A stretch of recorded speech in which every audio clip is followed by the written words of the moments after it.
And as your program notes note, it offers an eclectic range of publications, including work on Eisenstein, and I understand a forthcoming book on Ivan the Terrible.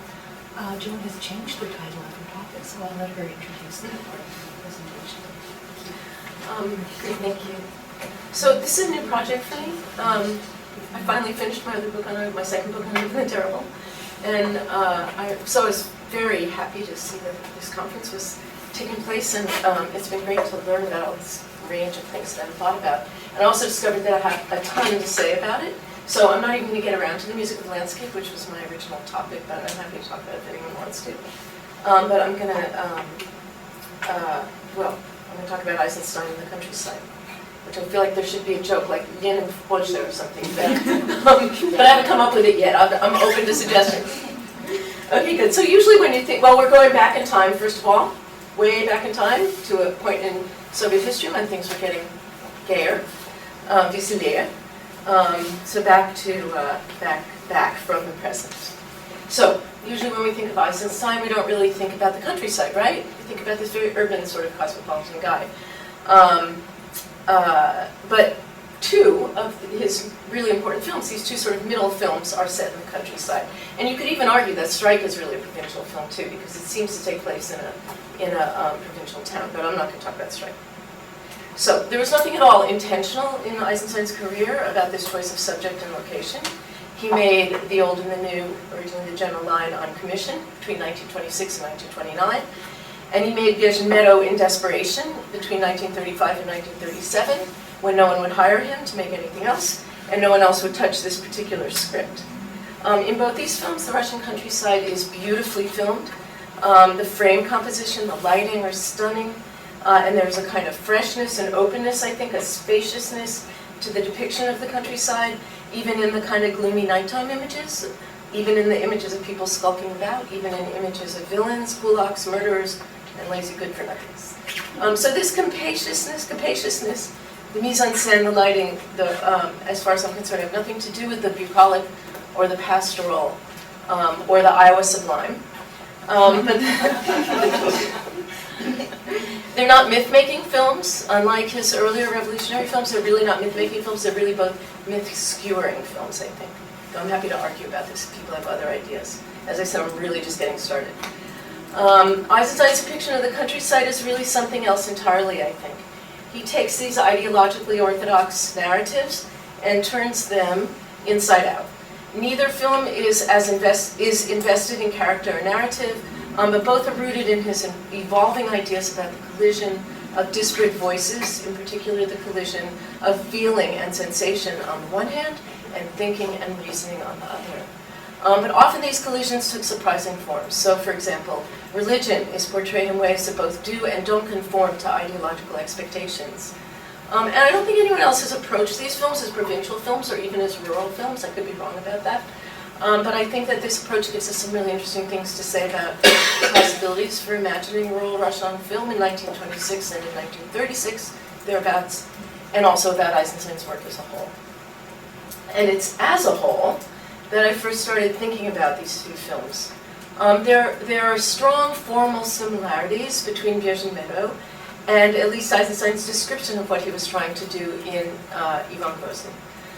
But viewers of Eisenstein's Ivan the Terrible are often struck by what seems to be its complete stylistic departure from the first films he made in the 1920s. To take just one typical example from popular criticism, David Ehrenstein writes on Senses of Cinema's website with a little unnecessary and unearned snark, quote, "While his theories of montage have kept theorists busy for decades, they were," isn't that obnoxious, right? While his theories of montage have kept theorists busy for decades, they were merely matters of convenience to him, to Eisenstein, abandoned by and large by their master, in quotes, when sound arrived with Alexander Nevsky and Ivan the Terrible, with spectacle films becoming his abiding interest, unquote. Eisenstein spent the last 2 decades of his writing career, of his life, refuting exactly that kind of description. This drove him crazy. He would have been much happier with Jacques Aumon's characterization. Oh, don't start, sorry. You can hit the space bar too, usually to stop and start it quickly. Great. This is as good a place to, oh no, it didn't stop, see? Why is it not stopping? There, okay. Okay. Jacques Aumont's characterization of Eisenstein's interest in montage. Quote, what's at stake in Eisenstein's work is not the elaboration of methods of montage, nor the formulation of one single concept of montage, but a kind of ongoing and even somewhat, see, it's still going, and even somewhat systematic study of the principle of montage, or the phenomenon of montage, and that, I think, is pretty much accepted these days, right? That it was this that it's still, okay. That it was, sorry, it's distracting. That he was involved in an ongoing study of montage and that it evolved throughout his life. But all those qualifiers are important. Eisenstein was trying to figure out how we derive meaning from what we see. And this is obviously a huge topic, and one that he made major contributions to without any of the tools of modern neuroscience, and with only his enormous library, his intuition, and his willingness to experiment. But back to Yvonne. Yvonne's slow pace, its mannered acting, its focus on the individual, its high contrast lighting, its pastiche of Baroque and cartoonish and expressionist production design, its spectacle, all seem to really diverge from the collectivist plotting and the visually dynamic geometrical lines of Streit, Potemkin, and October. And in the scholarly literature too, though with far more nuance and insight and, let's say, earned, maybe even snarked from David Bordwell to Oksana Bulgakova and Mikhail Yampolsky, scholars have often seen a tectonic shift in his writing and theory and practice at some point between those early films and later epics. Eisenstein himself, though, saw nothing but continuous evolution from his earliest works of both theory and practice through his last. The recent publication of Method and the fuller Russian publication of Non-Indifferent Nature, both mostly written around the time he was making Yvonne, make it clear that his later writing draws on ideas that he developed at the very earliest stages of his career. And I think that if the old and the new weren't a political embarrassment, mostly to viewers who haven't really noticed that it's much more of a slapstick sex farce than a celebration of Stalin's murderous collectivization campaign, and if Bezhin Meadow had survived, which it hasn't, right? You all know that all we have are 100 frame captures that have been put together and you can watch consecutively. If Bezhin Meadow had survived, the continuity, I think, would be even clearer. So both these films exhibit what might be called transitional elements of form that connect Eisenstein's early revolutionary films with his last tragic epics. And both show the ways that some of his key concepts that evolved during the 1930s and really came to fruition in the 40s as Eisenstein began to expand the meaning of montage and explore the many, many ways visual, sensory, emotional, and intellectual collisions could be composed and deployed in moving pictures.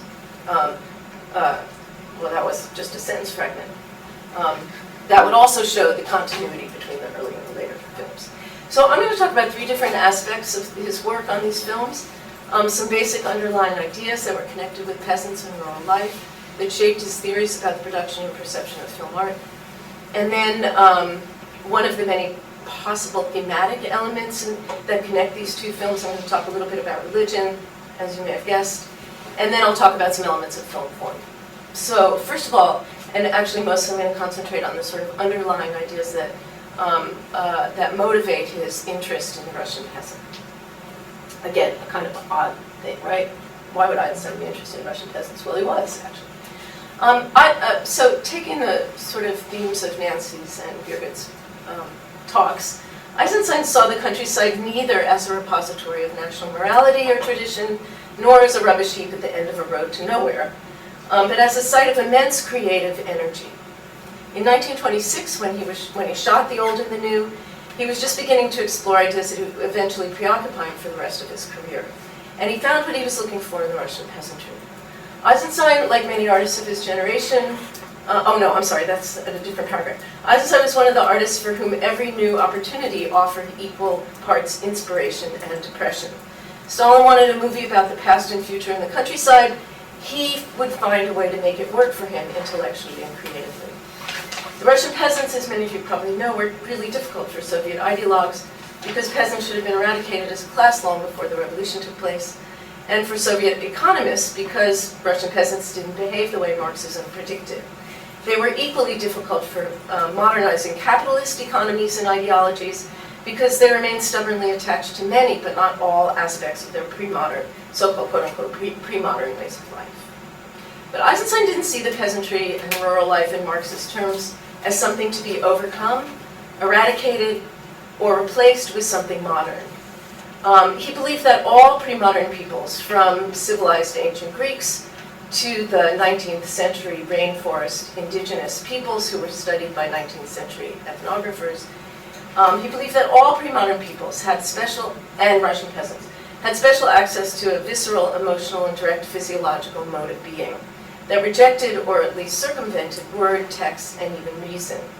And he called this the pre-logical, in contrast with the logical. He also sometimes called it чувственное мышление, which I've translated as feeling, thinking. Чувственное мышление is always in productive dialectic opposition to regular мышление, regular thinking. So there's thinking, and feeling, thinking. And I use feeling because чувственное can mean emotions or it can mean sensations. It's impossible. There is no real English equivalent of this, which is really difficult because I'm working on a translation method. But curious what people think about that translation. This idea had two sources for him. First of all, his very earliest work in theater, which led to his very first writing in 1923, was on expressive movement, the form of acting that Meyerhold developed and promoted with Eisenstein. And this began for Eisenstein as a study or an exploration of links between physical movement and emotion, or emotional or sensorial response, that produced nonverbal, non-rational meaning in its audience, right? And that was his version of reflexology. What you did on stage, people in the audience would reproduce inside their own bodies. That led him, as Oksana Bulgakova has just shown in a really fantastic article, that led him to do some work, that led him for the first time to Lev Luria and Vygotsky, who were doing ethnographic work in Central Asia, and led him to also then to the ethnography of Fraser and Jean Lévy-Bruhl. And these were 19th century ethnographers who were studying so-called primitive peoples, that is, living pre-modern peoples. And these were people whose culture seemed to be especially focused on nonverbal and more on nonverbal and non-intellectual than the logocentric rationality of modern European culture. Most of his subjects came from ethnographic studies of primitive, so-called primitive peoples of Asia, indigenous Americans, Latin Americans, Africans, and Pacific Islanders. And this was very common, right? You'll notice. Like other modernist artists of this era, Eisenstein was fascinated by the art and ritual and descriptions of peoples brought back to Europe by modern imperialists, and he was drawn to what he saw as the elemental, authentic, and creative in, quote-unquote, the primitive. He stopped using the term primitive because even in the Soviet Union in the 1920s, it was already clearly racist. But he still really actually saw them as primitive. But there are some interesting distinctions to make here. As Nancy said last night, there's no neutral position when asymmetries of power and technology are involved. But for Eisenstein, primitive wasn't a bad thing, just the opposite. Unlike most of his peers, he treated the indigenous and pre-modern people of his own country with the same curiosity as they had about the exotic peoples of Brazil and Borneo. And he incorporated what he saw, or what he thought he saw, into his understanding of modern modes of thinking and feeling, and into his theory of what he later called the magic of art. What's important in Eisenstein's uses of the pre-modern and the pre-logical weren't the accuracy of his depiction or his colonial European worldview, but his genuine appreciation for and extensive study of nonverbal and non-rational emotional and sensorial modes of being. He didn't celebrate the pre-modern pre-logical for its recovery of something European civilization had lost, like Joseph Conrad or the Orientalist painters like Delacroix and Gérôme. Rather, he saw the pre-logical as absolutely central to human nature and universal in human perception and human creativity, and also central to human vengefulness, violence, and destruction. He believed we always have access to our pre-modern instincts for the pre-logical forms of creativity and destruction, no matter how advanced civilization becomes, which is to say, having reached socialism, people still had their instincts for violence. And he believed violence and creativity. And he believed that those physiological and psychological impulses are in constant dialectical tension, a creative tension, with our advanced complex and intellectual abilities to reason. So what does any of this have to do with the Russian countryside? Well, everything, it turns out. In 1942, in Notes for a Section of Method on shifts in time, on historical shifts, he compares complex characters in Wagner's Valkyries, which he had just directed, and in Shakespeare's Hamlet and Merchant of Venice, with Russian peasants, or with the figure that he referred to as Stalin's kolhoznik, quote-unquote Stalin's kolhoznik. Stalin saw the peasant as like a Marxist, as a vestige of the past to be eradicated. But unlike the fictional characters of great literature, who cannot eradicate their pre-logical impulses, which is part of what makes them so complex, and which are in conflict with their modern rational selves, Stalin's kolhoznik just needs to be eradicated. Eisenstein saw the peasant as being more like Hamlet, Shylock, and Siegfried. And these last comparisons are complexities that Eisenstein only began to treat after making the two films I'm actually eventually going to come back and talk about, when he was making Ivan the Terrible. But the construction of Ivan's biography and Eisenstein's understanding of the persona of the bloody tyrant were rooted in studies and practices that he first discovered while making The Old and the New and Bezhin Meadow. So, back to 1926. When Stalin wanted a film about historical shifts to time future, Eisenstein understood this commission in modernist and artistic terms. That is, he assumed that he would be able to make a film about bringing modernity to the countryside by bringing modernism to the countryside, and Freud to the depiction of the countryside. He thought it was okay to make a comedy about collectivization, but he was quite serious about experimenting with reflexological stimulation of the audience. And here we see one of the important shifts, I think, from his revolutionary films. He's interested in exploring the transformative potential of montage, no longer in terms of producing class consciousness, but as a fundamental process of all of human development. And that's how he gets from there to the using these ideas to compose Ivan's biography later on in the 40s. So he's deepening his interest in change as an object of study, and also as a goal of all art, or of great art, as well as the central motor of artistic communication. So I didn't actually bring up this scene because I hope you all know it. The famous milk separator scene in The Old and the New, which goes faster and faster and faster, and eventually ejaculates a stream of milk. It's more than just a joke.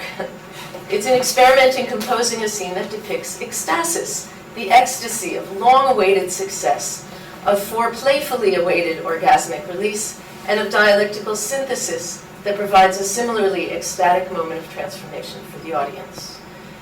The first version of the script of The Old and the New linked this scene, in particular with the scene in Potemkin, with the buildup of tension.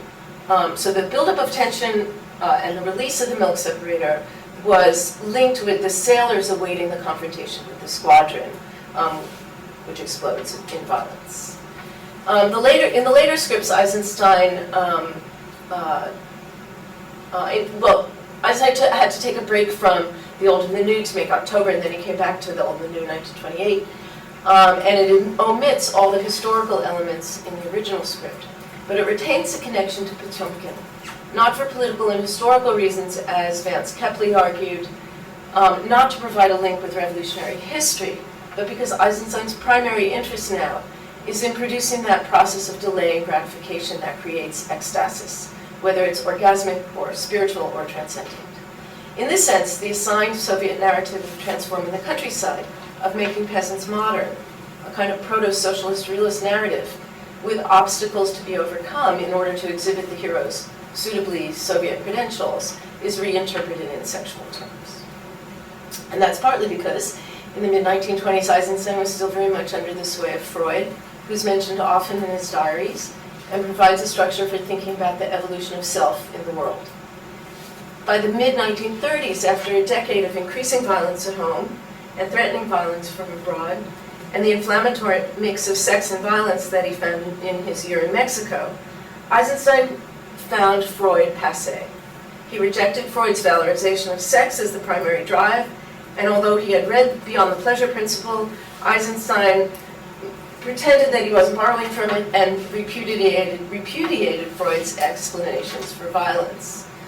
And in 1928 and 1929, The Old and the New is more about tractors and production, dialectic ecstasis, feeling and sensation, than the violent destruction of the old rural order. But a decade later, when he makes Bezhin, Meadow, the film he makes is all about revenge, violence, and destruction. In 1929, Eisenstein was so I'm going back and forth a little bit here, but in 1929, Eisenstein was so disgusted by the changes that Stalin demanded he make in the very last version of The Old and the New that he didn't even bother to stick around for the premiere.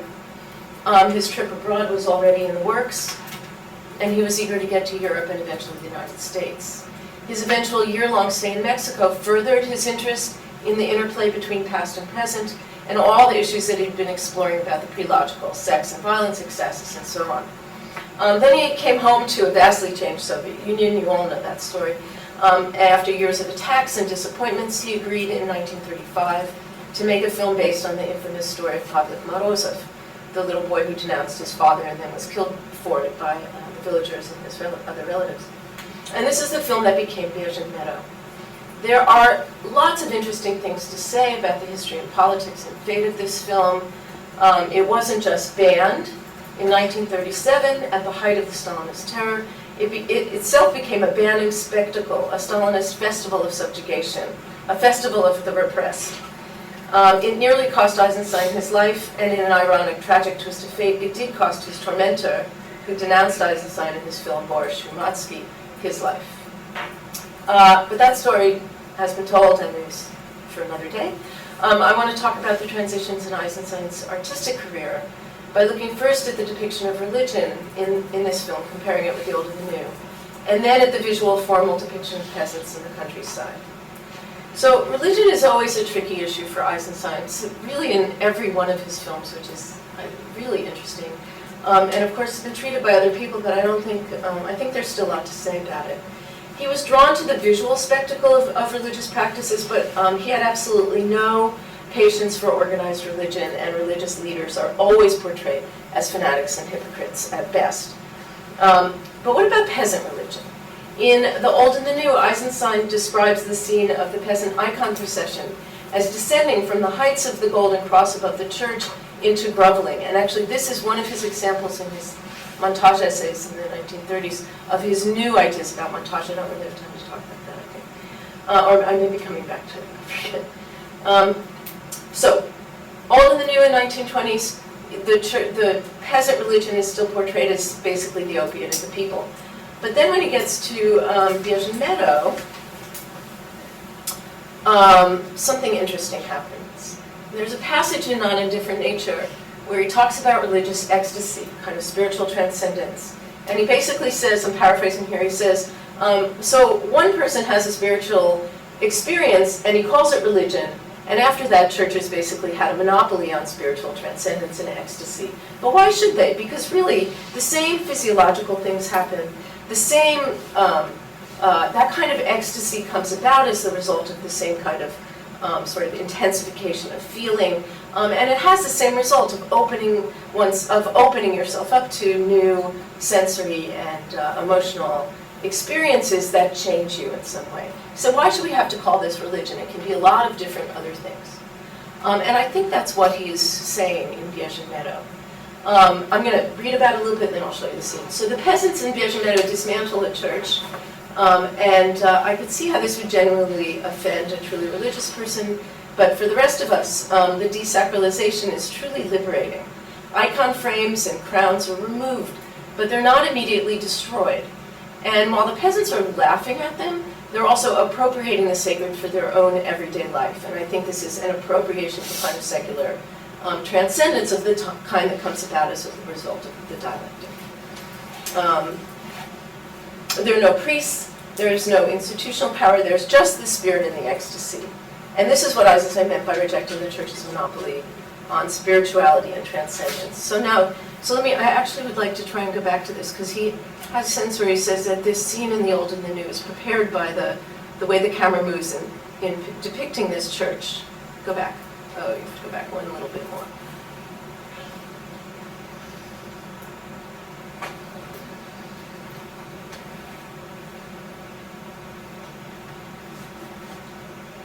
Here we go. So first we see the church upside down. And now watch, the camera goes from the golden, I don't know what happened. It actually descends. It goes from the golden cross and then it goes down. And he says this is symbolic of the transition from the spiritual to the groveling.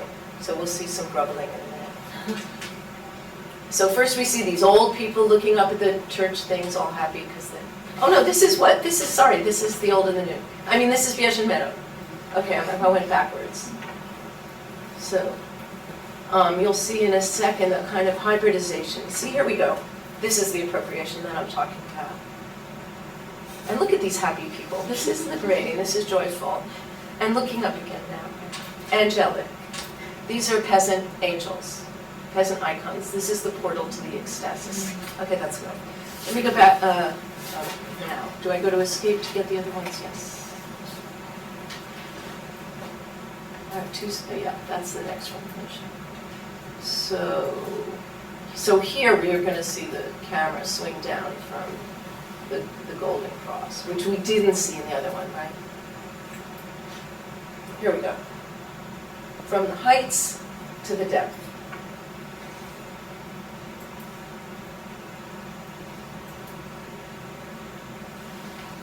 I don't know how well you can see this. These are really beautifully composed, aren't they? So you see all the crosses, right? And then one of the things that you'll see in a second, so these are symbols, there are no people here, right? And we're going to see, now see, this is the groveling. And what's really cool about this scene is this is typical sort of dialectics, right? Or visual dialectics in Eisenstein's terms. Because we see the procession, no one's looking very happy, we get to see the guy from Potemkin, right? Remember the steps? Here he is, he's crippled, obviously, not exactly ecstatic. We don't see any joy in this. There's seriousness, but there's no joy. And now we see a lot of priests, and they're all looking kind of like they're in charge of things. And then we're going to see, in a second, some believers, peasants, on the ground, bowing.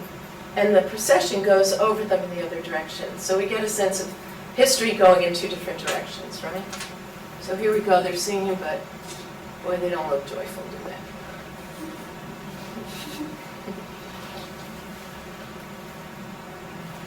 We see Russian suffering.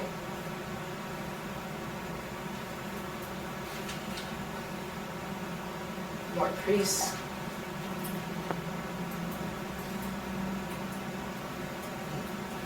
Come on.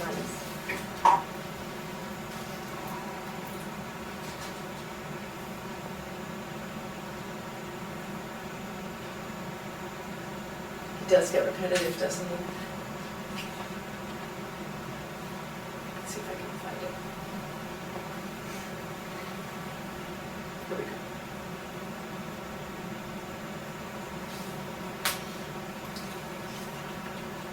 I'm so much better at this on my own computer. See the people going in the other direction? Because some of them are moving forward, but this bowing down is going in the other direction. And now we have just the feet of the priests and the peasant. Okay, that's enough.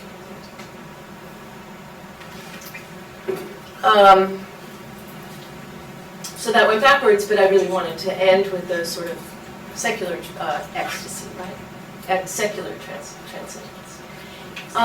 Okay, let me turn and talk finally about form.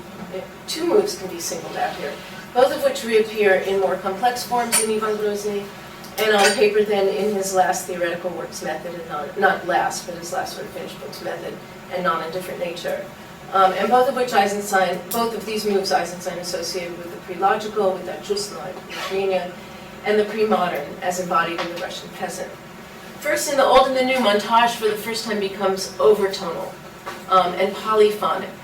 And second, he makes extensive use of the close-up to signal power relationships and to trigger audience response. So in the fourth dimension in cinema, which he wrote in 1929, and later in vertical montage, Eisenstein explains the editing he did in the old and the new by comparing it with music. He begins to look at montage not as the collision of individual shots or frames, but as the collision of elements within the shot. And of course, it's something that he continues and develops throughout the rest of his career. So the collision of elements, both within a single shot, but then within the shot with different elements within the next shot and the next. Unlike simple montage, the interweaving of more visual elements intensifies the thematic dialectic and makes the synthetic explosion into ecstasis that much more intense and that much more transformative. These elements include everything that you can see on the screen: composition, the shape and affect and fragments of the face, a nose or a cheek, details of the background, patterns of light and movement, everything, anything. But there's also this fourth dimension to be woven into montage, the visual overtone. It's something that you can't see the same way you can't score a musical overtone. You sense it in a way. And he actually ends up dropping this because he can't figure out how to actually talk about it. But it's something that is always there, and it's going to come back in his later writing. He says you can't, just the way you can't score it, he says both emerge, the visual and the musical overtone emerge, quote, only in the dynamic of the musical or cinematic process, only across time. In vertical montage, the old and the new is that scene, this scene actually, is the very first cinematic example Eisenstein uses to define vertical montage. One might take, quote, one might take from the silent film an example of polyphonic montage, a kind of montage in which sequence after sequence is not simply linked by a single factor, movement, lighting, stage of the plot, etc., but one in which the simultaneous movement of a number of motifs advance through a succession of sequence, each motif having its own rate of compositional progression, while being at the same time inseparable from the overall compositional procession of the whole. And he goes into a lot of detail here, but which I don't have time for, but I just want to make 2 points. The first is that polyphonic montage, which is first practiced in 1926 and first theorized in 1928 or 29, is one of the main subjects that Eisenstein explores in the montage essays of the 1930s, and is further developed in the 1940s, as he both conceives Ivan and writes analysis of Ivan as entirely structured on the basis of these 2 or more axes that I've been describing. Polyphonic montage weaving visual, oral, and thematic elements over time, but always in the context of the binary strains of the dialectic tension between the pre-logical, чувственное мышление, and the logical, or мышление. Now, I've wandered away again from the rural Russian into questions of method and analysis, but I want to wander way back. I want to wander back by way of close-up. So what's the most famous close-up in Ivan the Terrible? This one. All of Eisenstein's films, this is the last point I'm going to make. I don't know how much time I have. I'm okay. I'm okay, or you're telling me to hurry up? I'm telling you to wrap it up. To wrap it up. This is my last point. You'll be happy now. All of Eisenstein's films are about people versus the state, right? Sometimes people win, sometimes the state wins. But this, perhaps the most famous image of Ivan the Terrible, contrasts this big head, right? The all-powerful Tsar with a long line of tiny diminished people. The power differential is clear. This kind of close-up is also one of Eisenstein's favorite formal devices. He writes about it incessantly. He loved the 28mm wide-angle lens not for its ability to capture wide, but for its ability to distort the foreground. In his memoirs, he writes about using this particular lens for contrasting the foreground, the fore and the background, and his examples are all about power. So there, for example, in this one passage, it's about Catholic monks ruling with a rod of iron over the sensual magnificence of Mexican tropical beauty of indigenous life. And after these examples, he writes, quote, but I explored this model of composition with particular thoroughness in the old and the new.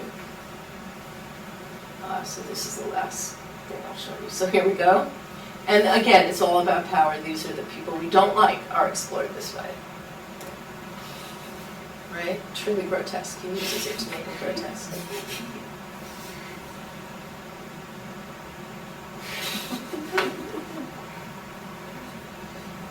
Now, that's enough, right? Eisenstein discusses these spatial distortions and oversized fragments as a link between the montage process and the pre-logical. He believed that pre-modern peoples also had a special affinity for synecdoche, or pars pro toto, as he calls it, where the fragment represents or even is the whole. So a properly constructed film can reproduce the experience of the primitive prelogical fragmentation and distortion and place the viewer in a trance-like state that replicates the prelogical or gives modern viewers access to the prelogical so that they then can combine this with their modern advanced intellectual abilities to produce the kind of transcendent explosive moment of synthesis and transformation. And this is what he calls, in 1944, the magic of art. And I'll finish just by saying that in his memoirs he describes just this kind of revelatory experience in a passage that makes a fitting end to my discussion of the peasant, the prelogical, the close-up, and the ecstatic. He often writes about falling into drowsy or dreamlike states to give him access to the prelogical, and the memoir passage recalls an incident that took place during the Civil War when Eisenstein was fighting for the Red Army, although mostly he was doing theater, he didn't do very much fighting. But he says he was, a bunch of soldiers were eating a big meal in a peasant's house, the house of the family of one of the people in his group. And he writes, quote, "We slumbered fairly heavily after the unusually rich meal. I think it was the first one I had ever eaten in a peasant home. And from the communal round bowl, there was an accordion in the background he describes, and girls dancing, to add a little polyphony here. And then he goes on, but for some reason it was only then, long ago, after the rich meal provided by the Puzakovs, in the cool damp sunset above the unknown stream, that I sensed this strange phenomenon. A marvelous farandole before my eyes." That's a collective peasant dance, right? A collective dance. "Now a gigantic nose, the only one of its kind. Now the peak of a cap, leading an independent life. Now a whole line of dangling faces. Now an exaggerated mustache. Now just the little crosses embroidered on the collars of a Russian shirt. Now the distant view of the village swallowed up by the twilight. Now again the too large blue tassel of a silk cord hanging around a waist. Now an earring entangled in some hair. Now a flushed cheek." So this polyphonic montage, the synesthesia, the close-up fragments forcing the audience to construct the whole, all available to the viewer in a state of openness to the senses and feelings. Look back at a life of thought and creativity, trying to explain, as he put it, how Eisenstein became Eisenstein. All of this was born in a peasant hut after a heavy meal to the tune of an accordion and a village dance.